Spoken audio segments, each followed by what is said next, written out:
Hey everyone, it's your girl Maddie here, aka Beaver Mach, and today I am talking to you about Lost in Memories, Lost in Grief from the UK based My Silent Wake. This is coming off of Ardua Music, and for those that aren't familiar, My Silent Wake creates this gothic tinge death doom, very somber and emotionally rich. I believe this is their 12th record, so they've been around. While very heavy, the record packs a certain melodic sensibility.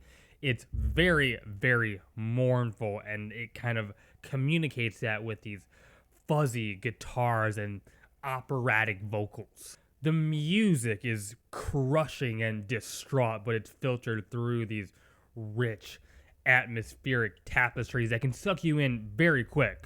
The Liar in the Fool immediately introduces us to these heart-wrenching vocals from the more lonely and longing sung vocals to the more defiant and hopeless growls. Sometimes kind of switching back and forth in the same phrase in sort of this call and response pattern that I find rather engaging.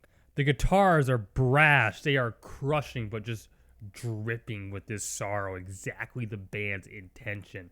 The tone, the riffing passage just communicates this effortless sadness. These cathedral-esque organs as well really tap into this gothic styling that they're really trying to hone in on, and they do it, they execute it excellently.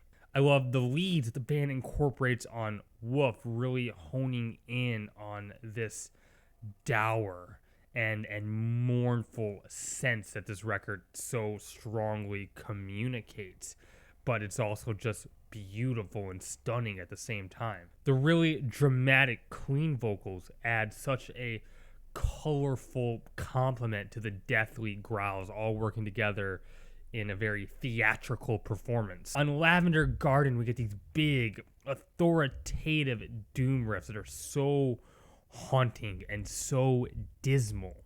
I really enjoy the drumming here. It's fairly skeletal, as is typical in doom metal, but the way the drummer utilizes the space, the less busy moments, really makes smart, creative decisions, fills in these pockets that just really bring back my attention every time. The way that the leads will weave in with the rhythm section and the vocals, it all kind of creates this lush, romantic soundscape. With When You Look Back, there is something so special about the more minimalist instrumentation here.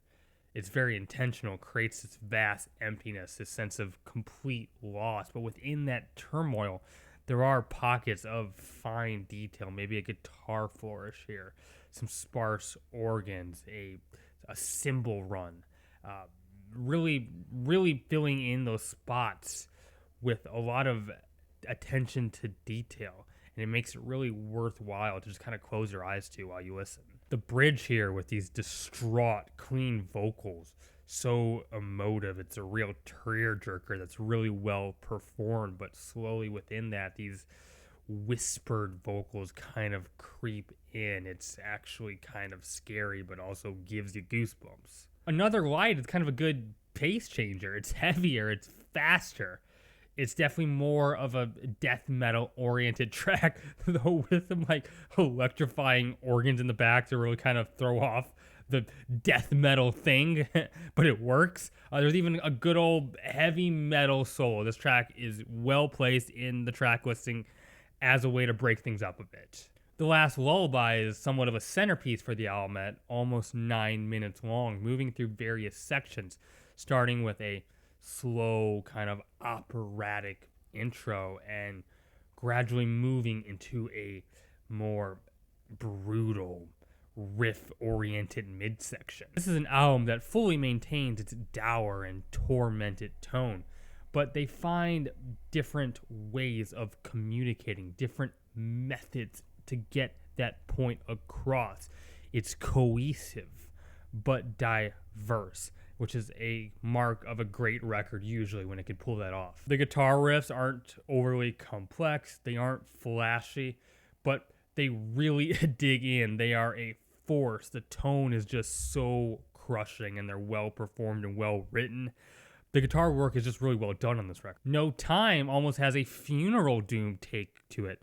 Droning guitars and these more sinister sung vocals. And two, the organs. Damn, the organs here on this track, they're more upfront and ghostly. It's like taking you to a haunted cemetery where restless souls kind of roam freely around you.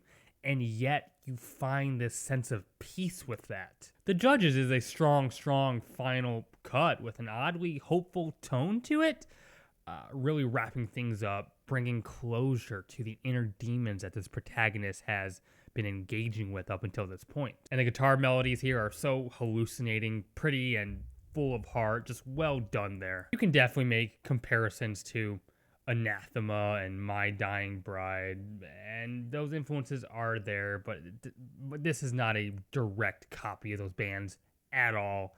It's something a bit more meditative. It's a bit more airy and hypnotic. They definitely have their own take to Death Doom for sure. There are no weak songs here. Each track has a balance of gorgeous moments and brutal passages that just complement each other really well. So if you like sad metal, you like gothic aspects in your music, I think you're really going to enjoy this one. I really did. So check it out. High recommendation for me. And hey, those are my thoughts. If you like what I do, like my videos, hit that like button. It'd mean the world to me if you'd consider subscribing. Leave a comment below. I love getting to engage with those. I have a Twitter you can follow. Link to that is in the bio of this YouTube channel. Thank you to my patrons. Yes, I have a Patreon. No pressure to give that way. I'm so grateful for you watching, but if you did want to support financially, it'd be so appreciated. I put exclusive content on Patreon every month. It's a way to keep the show more sustainable. But once again, thank you for watching. You right there, keep it metal. My name is Maddie, aka Beaver Mosh, signing off.